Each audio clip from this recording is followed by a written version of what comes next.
Hello students, non profit organisation chapter में हम most important point subscription ਦੀ ਅਸੀਂ ਪ੍ਰੈਕਟੀਕਲ ਟ੍ਰੀਟਮੈਂਟ ਨੂੰ ਸਮਝਾਂਗੇ। ਇਹ ਸ਼ੋਰਟ ਕੁਐਸਚਨ ਵੀ ਆ ਸਕਦਾ ਸਾਨੂੰ ਪੇਪਰ 'ਚ ਤੇ ਲੌਂਗ ਕੁਐਸਚਨ ਦੇ ਵਿੱਚ ਆਪਾਂ ਨੂੰ ਐਡਜਸਟਮੈਂਟ ਆ ਸਕਦੀ।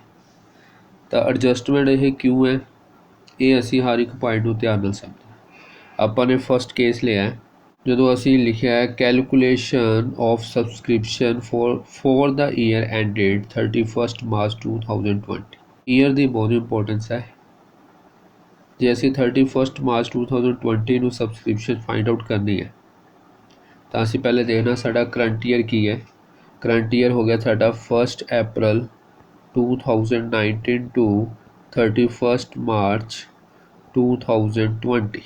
ਇਹ ਸਾਡਾ ਹੋ ਗਿਆ करंट ईयर आप लिख देंगे अपना करंट ईयर हो गया 2019 टू 2020। हुण इत्थे इंपोर्टेंट पॉइंट की है अपने लिए भी असी फॉर द ईयर की गल करनी। फॉर द ईयर का मतलब की है, आपने समझा है भी आप फाइनल अकाउंट जोड़े प्रिपेयर करने नॉन प्रॉफिट ऑर्गेनाइजेशंस के उस जो असी इनकम एंड एक्सपेंडिचर अकाउंट बनाना तो सबसक्रिप्शन अपनी की है इनकम।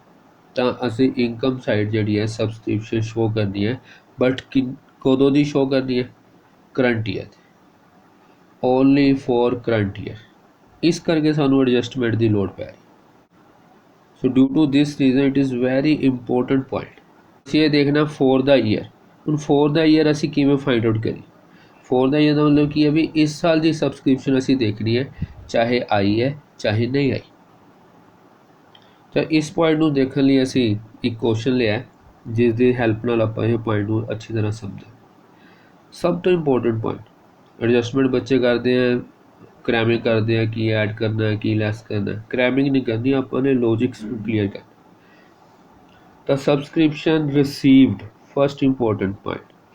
सब तो पहले आप जी लाइन लिखते हैं वो की है subscription received during the year. Subscription given होएगी, कित्थे गिवन होएगी, receipts and payment account. Receipt and payment account साडू गिवन होएगा भी असी इस साल कितनी मनी ड्यूरिंग द ईयर कितनी मनी रिसीव की, वो कितनी मनी है अपनी 60,000। स्टूडेंट ने यह पॉइंट को समझ लिया, वो कोई मुश्किल फिर उन्होंने पता लगेगा मैं क्यों ये कुछ ऐड कर रहा है, क्यों मैं ये कुछ लैस कर रहा। इस करके मैं की लिखा ये 60,000 जी अमाउंट आई है, ये 3 तरह की अमाउंट हो सकती।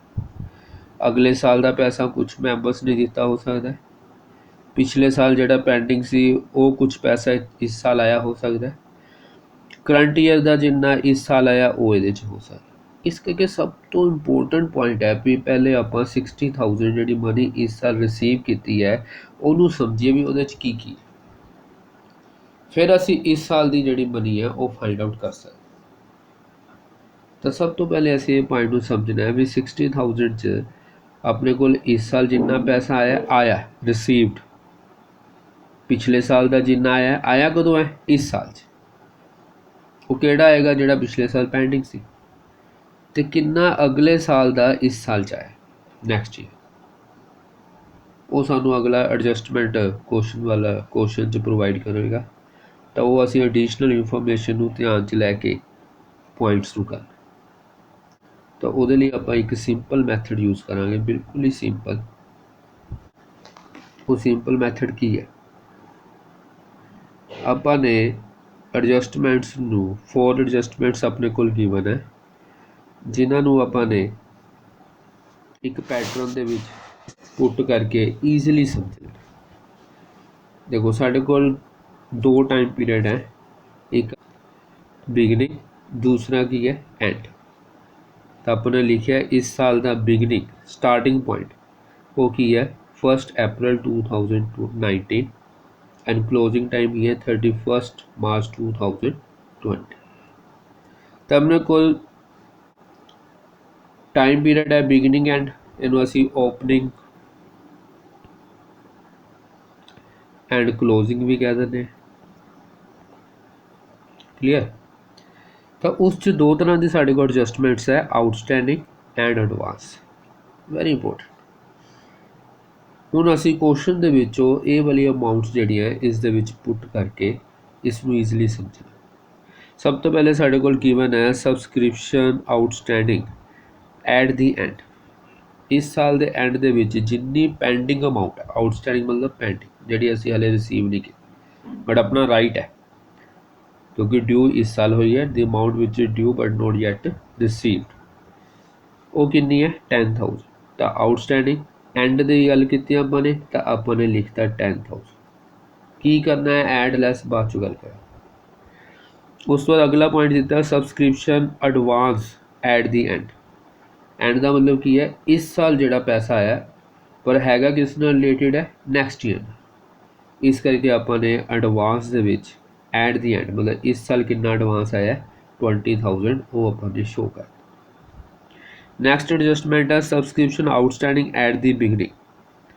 इस साल के शुरू दे विच जिहड़ी आउटस्टैंडिंग है, इस साल के शुरू का मतलब की है पिछले साल के एंड के विच जिहड़ा पेंडिंग सी वो असी अमाउंट इत्थे लिख रहे हैं, उन्होंने कहांगे इस साल के शुरू च वो कितनी सी 5,000। और पिछले साल subscription advance at the beginning का मतलब की है पिछले साल का क्लोजिंग, इस साल का की है ओपनिंग। तो इस करके पिछले साल जिहड़ा एडवांस सी, पिछले साल जिहड़ी एडवांस अमाउंट आई है वो कितनी आई सी 4,000। हुण इस पैटर्न नाल असीं ईजिली समझ सकते। तो पहले तो जिन्ना सानू +1 चाहता असीं फाइनल काउंट्स बनाया सी वो पॉइंट नूं ईजिली समझ सकते हैं, इस करके पहले असीं उहदी गल करा। तो इस करके पहले आपां एंड वाली आइटम्स की एडजस्टमेंट नूं समझ। इस साल जिहड़ा आउटस्टैंडिंग है वो इस साल च शो होना चाहिए क्योंकि वो इस साल की इनकम है, इस करके असीं उहनूं की करता प्लस। वो जिहड़ा इस साल एडवांस आया एड जो एंड की गल करनी है वो मतलब की है इस साल की गल हो रही है। तो जिहड़ा एंड में एडवांस अपने को आया 20,000 ये किस नाल रिलेटेड है नैक्सट ईयर, बट वो है किस दे विच है जो अपने समझाया भी 60,000 अमाउंट असी इस साल रिसीव की, उस दे विच असी क्या कुछ अगले साल का भी हो सकता। तो इस अमाउंट की गल कर रहे हैं 20,000, तो वो 20,000 अगले साल का बट इस साल च नहीं शो करांगे क्योंकि सानू चाहिए फॉर द ईयर, इस साल की इनकम चाहिए, इस करके असी की करता सिंपली माइनस। सो ईजी जे पैटर्न लॉजिक्स नूं असीं ईजिली समझ ये स्टूडेंट जिहड़े आ वो ईजिली कर लेंदे हैं बट ये पॉइंट उन्हां लई मुश्किल होते प्रॉब्लम क्रिएट करते हैं, इन्हूं असीं ध्यान नाल समझना है। सब तो पहला इंपॉर्टेंट पॉइंट की है जिहड़ी पिछले साल पेंडिंग अमाउंट सी 5,000, जब तक क्वेश्चन कुछ नहीं लिखा, इस क्वेश्चन च उहदे बारे कुछ नहीं लिखा, सिर्फ ये दस्सिया भी पिछले साल साढ़े कोल 5,000 जिहड़ा 5,000 की अमाउंट पेंडिंग सी।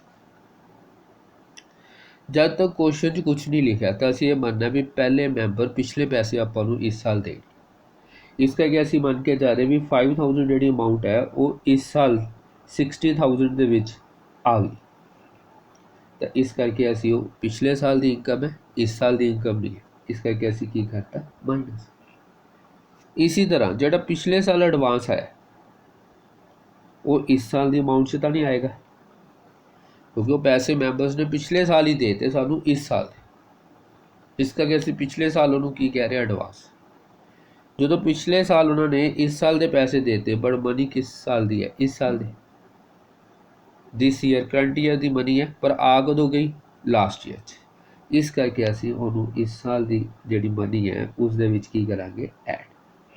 तो इस एडजस्टमेंट्स करके साडे कोल जिहड़ी अमाउंट आएगी वो अमाउंट किहड़ी होएगी सबसक्रिप्शन फॉर द ईयर, वो इस साल की अमाउंट होएगी चाहे वो कुछ आया होया पार्ट है चाहे कोई नहीं आया होया पार्ट है, वैदर इट इज़ रिसीव्ड और नॉट। तो अब यही पॉइंट नूं लैके अगे पॉइंट करांगे। देखो सब तो पहले अपने लिखा है subscription received during the year, first line अपने उसी तरह नोट कर लेनी है। Subscription received during the year वो आप लिख लिया 60,000 क्लियर। फिर जोड़ा अपने बनाया फॉर्मेट उस बेस से असीं ईजिली कर सकते हैं। तो असीं की कीता subscription outstanding at the end जिहड़ी इस साल की इनकम सी बट वो आई नहीं, इस करके असीं उहनूं की करता ऐड। जिहड़ा एडवांस सी पिछले साल आया सी पर हैगा किस साल का सी इस साल का, उहनूं असीं की करता ऐड।